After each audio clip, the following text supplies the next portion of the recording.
I just finished installing my Rogue Monster RM-3W fold back wall mount rack. That's a mouthful. And there are a few things I wish I knew before I started this installation that would have saved me some time and some headaches. I'm gonna share my step-by-step build guide and hopefully save you from making the same mistake that I made. I'm also gonna share my review of the rack and why I went with the Rogue Monster instead of the Rogue Monster Lite. All right, here we go.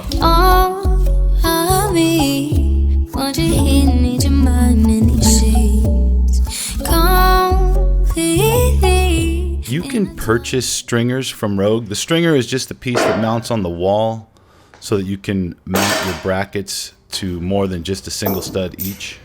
For the Rogue Monster and the Rogue Monster Lite, I have to use these outer holes to mount this bracket. The Rogue stringers are optional. I decided to use them. They look way cooler than a wood stringer. And the first step is to attach the brackets to the stringers. Once you have your brackets mounted to the stringers, the next step is to mount the stringers to the wall. Mounting the stringer to the wall is very straightforward. You just need to find your studs. Ideally, you want to mount it on 4 studs. In my situation, because of the distance between the studs, I could only mount it on 3. The next step is to attach the stringers to the wall. I used wood screws to hold the stringer in place while I made sure that it was level. I then removed the screws one at a time, drilled the hole, and replaced them with lag screws to secure the stringer in place. This is where I made my big mistake that caused me to have to remove my stringer and remount it. When determining how high to mount the stringer from the floor, I followed the chart included in the instructions. So as you can see on the chart, it shows to place the bottom edge of the stringer 2 1/8 inches from the floor. It also indicates you can adjust this height in 2-inch increments if needed.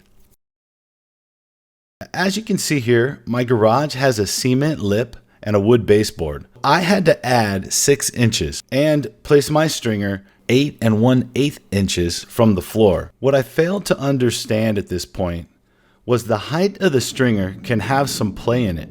The idea is for the cross member to set somewhere in the middle of the bracket with enough room above it to lift it up and move it. This is a demonstration of how the cross member should function properly. The only way you can really mess this up is if you mount the stringer too high and the cross member ends up being supported by the stringer bracket, which is what I did. You can see that the weight of the upright is not fully supported by the floor. It's actually being supported by the bracket on the stringer.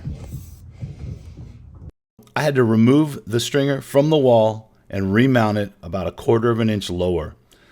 I like to think I can build anything or fix anything in my home, but it usually takes me 3 times as long as it should, and I need to watch a few YouTube videos first. It's a little embarrassing to admit, but I also had to remount the top stringer. In retrospect, what I should have done to get everything perfect the first time was connect the cross members to the uprights first.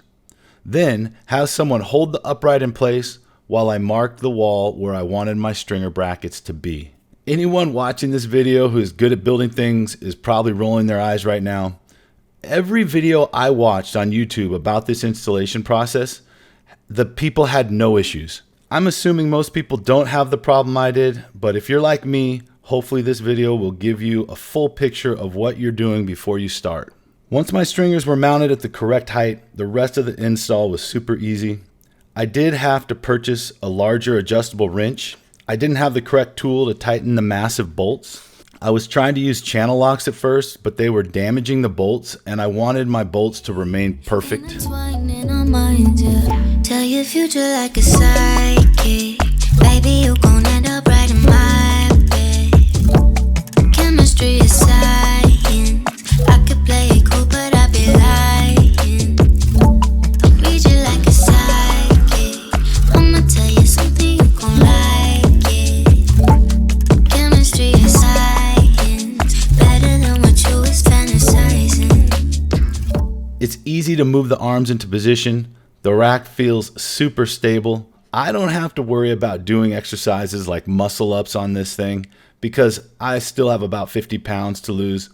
But if I could, I would not hesitate. The thing feels super solid and capable of handling that kind of forward and backward torque. Why I chose a wall-mounted rack versus a full cage style rack. I found that even the off-brand full cage racks were a lot more expensive. I hate a cage style rack that is too small, so to get the size that I would feel comfortable in would have cost double or even triple the amount of this rack. I prefer not being inside the rack when I'm doing my exercise anyways. So for me, having the J-hooks on the outside and doing my movement outside the rack works perfect. I like having the option to fold the rack to the wall to keep the footprint smaller, but probably I'm just gonna always leave it out. Why did I choose the Monster instead of the Monster Lite? I purchased the RM-3W, which starts at $770 with just the chin-up bar and the standard J-cups. With the stringers and the beefy J-cups that I upgraded to, my total cost was $950 before tax and shipping. The Monster Lite RML-3WC with chin-up bar and standard J-cups starts at $695. For the extra $75, I get the larger hole sizes, the beefier attachments, and I think it just looks cooler. I don't think I really need this for the weights I'm going to be using, but I think it looks cooler and it makes the entire rack feel sturdier. The only drawback by going with the Monster instead of the Monster Lite is that the attachments are more expensive. For example, the safety spotter arms for the Monster are $325, and the spotter arms for the Monster Lite are $195. The other big reason is the distance between the stringers on the wall. The Monster Lite has the stringers mounted closer together, and I wanted to be able to put a 5-foot tall mirror between my stringers. By going with the Monster, I have that additional space between the stringers and I can mount a 5-foot tall mirror with about 1/4 of an inch of extra space. With the Monster Lite, I would not have been able to fit the 5-foot mirror in between the stringers. I don't wanna miss your energy, so tell me now, you're the one I've been dreaming about for my whole life. Had you on my mind, oh, hear the sound of your voice in the crowd, calling my name, yeah, you captivate, oh, you captivate me. Let me just say, this is the coolest thing I have ever built in my life. I love my Rogue Monster rack. It looks amazing. It just makes my garage seem so cool. I have always dreamed of building my own Rogue fitness garage gym, but I always thought I would never spend the money on the Rogue equipment because it'd just be too expensive. But with the wall mount rack, the price was something that I could afford, and I love it.